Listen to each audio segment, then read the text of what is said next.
Hello, fellow cycling fans, to the preview of Stage 8 of the Tour de France 2024. If you know me, if you follow my channel for some time, then you know that this is the kind of stage I really love because it can go either way. Before we dive into the profile and the favorites, don't forget to subscribe to my channel so you never miss a preview of a Grand Tour stage ever again. So hit that subscribe button and the notification bell. Before we look into tomorrow's stage profile, let's do a quick recap of Stage 7 individual time trial won by Remco Evenepoel with an average speed of 52.58 kilometers per hour, so pretty fast. In front of Tadej Pogacar, he was 12 seconds behind him. Primoz Roglic with a great second part of the time trial. He comes home third, 34 seconds after Remco, and Jonas Vingegaard is fourth among the top four favorites, 37 seconds behind, so he loses another 25 seconds to Pogacar. In the GC, Pogacar still leads 33 seconds in front of Evenepoel, 1 minute and 15 seconds in front of Vingegaard, and 1 minute and 36 seconds in front of Roglic. So the four favorites from the beginning are now top four as Ayuso drops to fifth in front of Almeida, Carlos Rodriguez, Mikel Landa, Matteo Jorgensen and Alexander Vlasov. So this is the kind of fight for the top 10. Maybe Bernal, Ciccone, Derek G, Santiago Buitrago can challenge a bit later, but let's talk about it in the coming stages.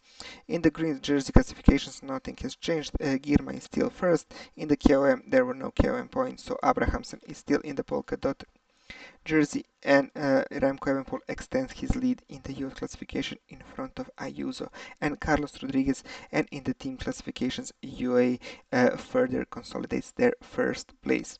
So let's move on to stage 8.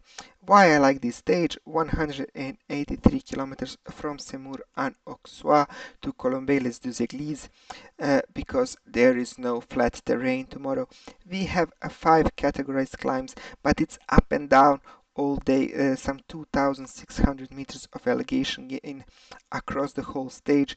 We start off with the Côte de Vito, 2 kilometers at 7.3%, then Côte de Villiers and Auxois, 2.4 kilometers at 5.5%, Côte de Verreille-sur-Selmaise, 2.9 kilometers at 6%. So it's really hard to control a breakaway on this kind of terrain. Not a lot of teams actually have the riders to do it. Sprinters can also suffer, so it will be interesting who will be on the attack. I will talk about the potential winners tomorrow, but I'm sure that EF is going to attack with the guys like Bettiol, Sean Quinn, maybe Nelson Powers as well. Wout van Aert can target this stage. Matthew Van Der Poel, Mate Mohoric, he took it easy today. So a lot of guys, a lot of teams want to win tomorrow's stage. It is a perfect day for the breakaway. Then we have the intermediate sprint at 59 kilometers in La Margelle. It will be interesting to see, will the break actually take all the points? Will maybe Girmay and Pedersen try to get in the breakaway? Philipsen as well, he now has a lot of points to make up to Girmay, so he has to go on the offensive too. Then we have 2 climbs, Côte de Saint-Nonge, 1.9 kilometers at 8.1%, so pretty hard climb even though it's short, and Côte de Gley-sur-Argent, 1.2 kilometers at 8.4%, some 60 kilometers from the finish, but it doesn't get flat. Even after that, it's up and down to the finish. It's hard to control. I think this one goes to the breakaway. If we look at the map, we will see that we start at Semur en Auxois. We go a bit to the east, then most of the day we are going to the north before we make the final left-hand turn and finish it to the west to Colombey-les-Deux-Églises. If we look at the weather in the finishing town, we can see that the conditions will be pretty similar to the one we had in the previous days. Some 20 degrees Celsius, a bit small chance of rain, just a few showers to sprinkle on our riders, but the wind will be pretty significant, 6 and 7 meters per second, so that means it's well over 20, even 25 kilometers per hour. That's the kind of wind that can create havoc in this northern direction, especially on the open roads. It will be interesting to see will, let's say, Visma try to attack Pogacar once again as they tried on stage 6. So it will be a pretty interesting stage, even for the breakaway, for the GC guys. Will the sprinters teams hang on? Can we see a sprint finish in the end?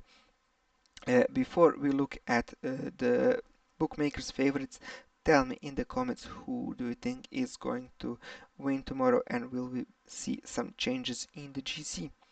So the bookmakers have Arnaud Delis as the favorite, but at 5 it is a wide open race.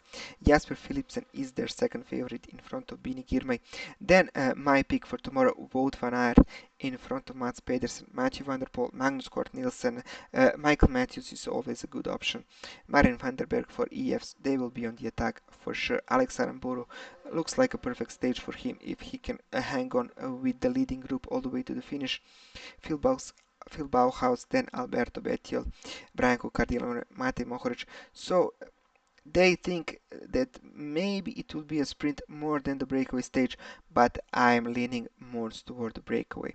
And my pick for tomorrow is Wout van Aert.